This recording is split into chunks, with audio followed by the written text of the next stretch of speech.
Last week, we brought you the story of multiple business owners receiving drastic price hikes in their lease agreements for historic properties in Virginia City. Now other business owners worry about impact on the town's events that bring in visitors and money. MTN's Megan Thompson has more on this story. Here in Montana's oldest photo studio, the Christmas spirit is alive and well. But in the rest of the town, they're feeling more like the Grinch due to some changes that have been brought by the state. Smile! This Christmas, I've been seeing a lot more Grinches around Virginia City than Santa Claus. It's not a happy time. It's like, Merry Christmas, thanks.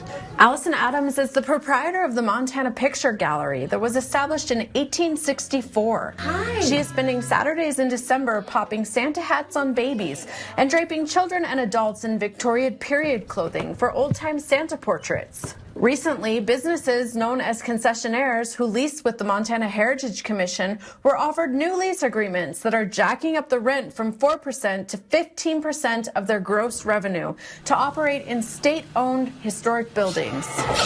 Allison's business is not subject to the increase, but she is worried about the restaurants, hotels, and theaters that are experiencing the price hike and facing tight deadlines to sign new contracts. Some worry they cannot afford to continue on in 2026. If they leave, then what does that mean? Do they want to get some corporate concessionaire that's going to come in here, some cookie cutter? That's not going to fly. It just won't. As a member of the local Chamber of Commerce, Allison worries about how volunteer events that bring in visitors for polka runs, ghost walks, parades, and fun runs will be impacted in 2026.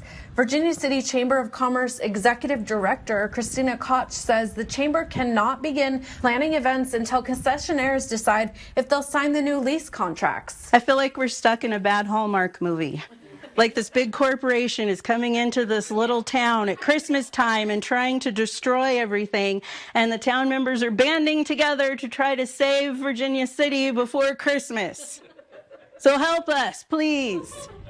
I mean, we are a unique, quirky, historic town, and the Montana Heritage Commission is here to preserve it. This was never supposed to make a lot of money. It belongs to the state of Montana. And Montana's starting to look less and less like Montana every day.